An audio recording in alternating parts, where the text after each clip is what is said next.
So in this video, I am going to explain the implementation of simple linear regression model using gradient descent algorithm and linear regression method from the scikit-learn module of Python language.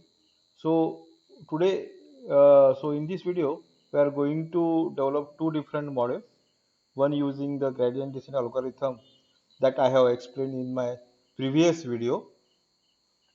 The algorithm here I am showing for the convenience purpose is that the purpose of the algorithm for simple linear regression to build the simple linear regression model is that it predicts two different parameters like beta 1 and beta 0, which are nothing but the slope of the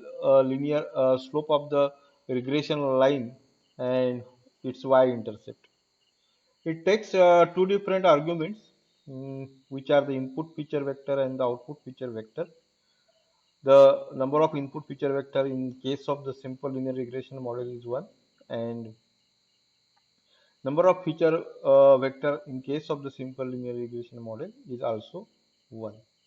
The output of the gradient descent algorithm is to two parameters, that is the beta 0 and beta 1. That is nothing but the slope of the line and its y-intercept.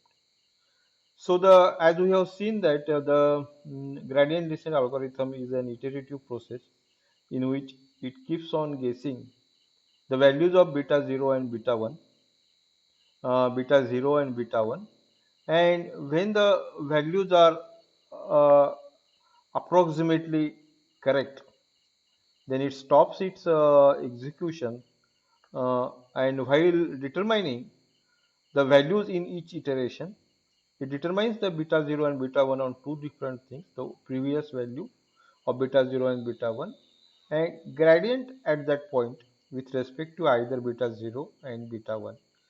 This term, we have seen that this term is nothing but the gradient of the regression line at one particular point, which tells us the direction, that is whether to go on incrementing or decrementing the values of beta 0 and beta 1. So this is the algorithm that I have explained in my previous video, and the hyperparameters in case of the gradient descent algorithm are learning rate, which is nothing but the alpha, then number of iterations, and this is the cost function. So this was the linear gradient descent algorithm. Now, like in the previous implementations of our lab activities, we are using the Colab to implement the simple linear regression model, and I have already uploaded the data set that we are using as a running example, that is to predict the end semester examination mark from the mid semester examination mark. I have imported the necessary modules, that is pandas, numpy, matplotlib, and seaborn for visualizing the data. After loading the data into the memory, the header tells us that there are three different columns or three different feature vectors are there. Out of those, two are attendance and MSc, and one is the end semester examination. All are the numeric data, and which is nothing but our output feature vector is the end semester examination marks. So after reading the data set, what we are going to do is that we are visualizing our data set by separating the input features and the output features. Here the input features and the output features are like this. Our mid-semester examination marks are the input feature. End semester examination marks are the output feature.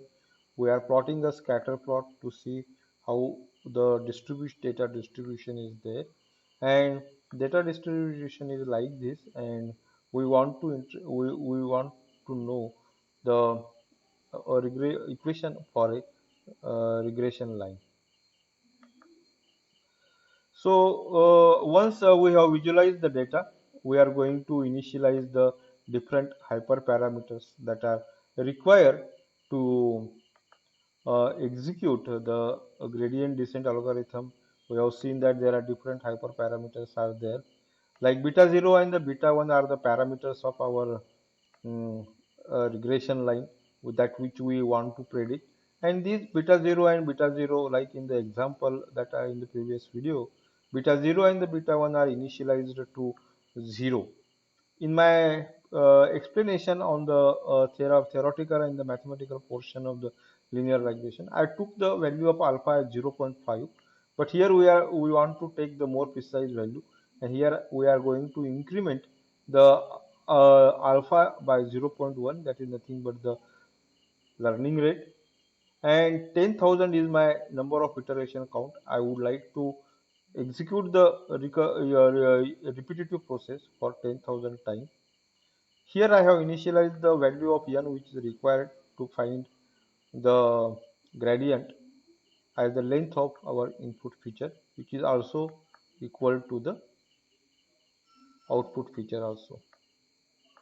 So once I executed all these statements, let us try to execute our main body of the gradient descent, and that is nothing but a small loop which will find incrementally the values of beta 0 and beta 1.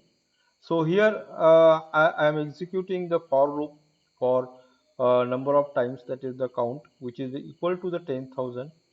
And here this y bar is nothing but the my equation of approximate equation of my regression line, that is the beta 1 plus multiplied by x divided plus beta 0.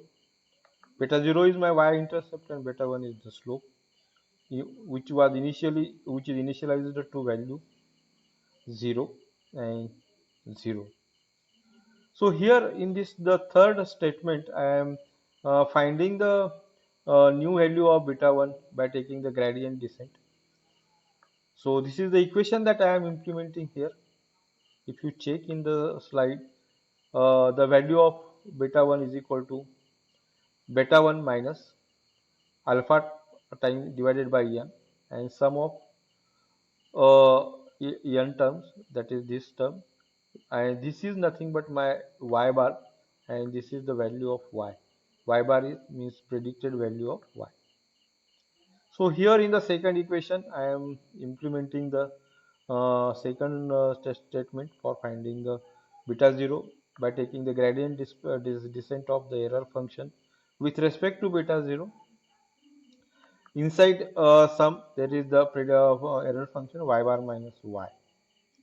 If I execute this statement now, we will get the values of beta 0 and beta 1.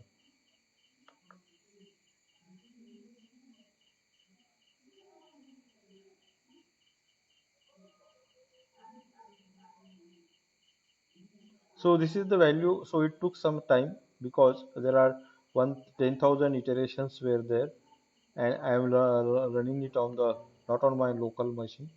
So the values of the y-intercept, that is the beta 0, is 30.66, and the value of my slope is 1.6. So this is the equation of my linear regression line, and let us see how it will look like. So here I am plotting the my regression line on the scatter plot, and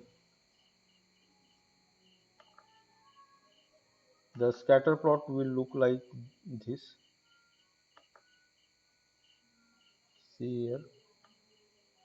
So this is the line that I have calculated using the gradient descent. It has the equation y-intercept which is equal to 30.66, and its slope is 1.66. Now let us now what I am going to do is that I am going to sorry, I am going to find the error, standard error, so that how accurately this algorithm calculates or predicts the values of end semester examination mark, and I am going to use the same residual standard error function that we have implemented while calculating the residual standard error in case of our finding the values of beta 0 and beta 1 using ordinary least square method. That was our previous lab activity, last lab activity.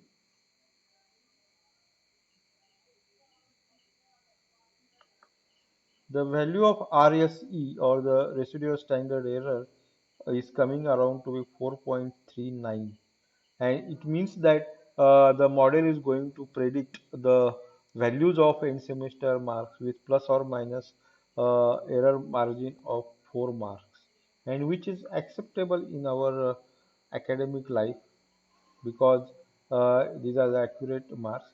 Now, what we are going to do is that there is another way in which you can implement the linear regression model.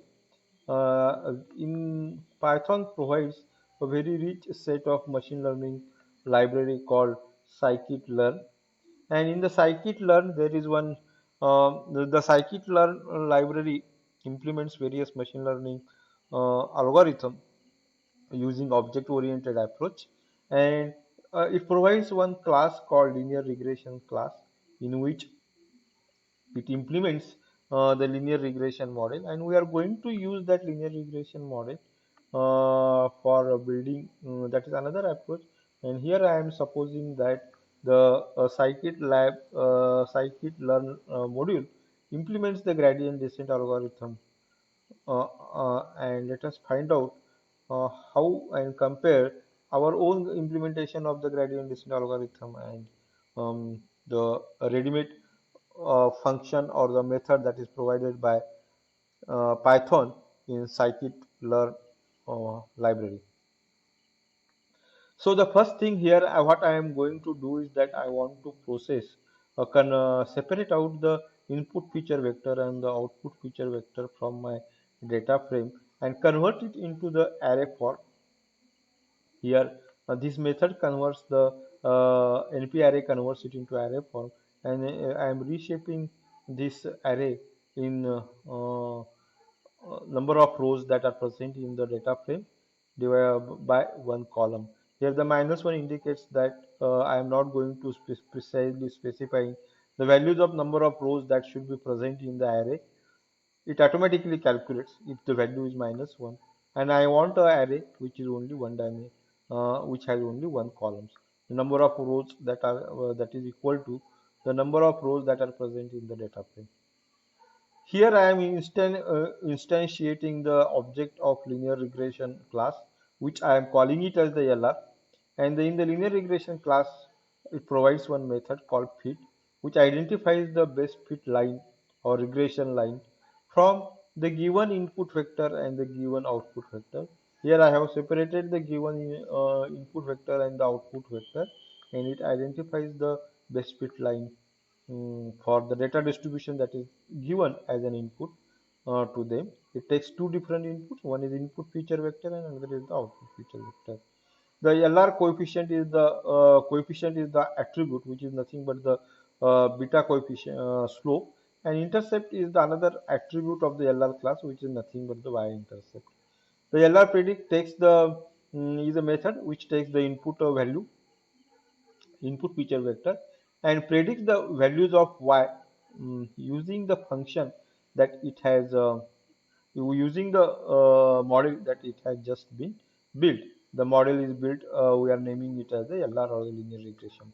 Then here I am calculating the residual standard error. Now this RSE is for linear regression model that I have built using the scikit-learn method. Let us try to execute this code. Now here the values that I have got is 1.6 is the value of coefficient, that is nothing but the beta 1, and the linear regression model that I have gradient descent algorithm that I have built, it has also calculated the value of beta 1, which is equal to 1.63263, and the value that it has calculated by the ready-made algorithm is also approximately equal to the same. And the y-intercept there is also the 30.6611. Here also the 30.66.63, which is also nearly equal to. The error that it has calculated is 4.39, 4.39692. So all these two different ways of implementing the gradient descent algorithm approximately calculate the same coefficient or the same parameters for beta 0 and beta 1 with the and predicts the end semester examination marks with a standard error of 4.39, which is one acceptable one in our case. So thank you. This is all about the implementation of gradient descent algorithm using two different ways.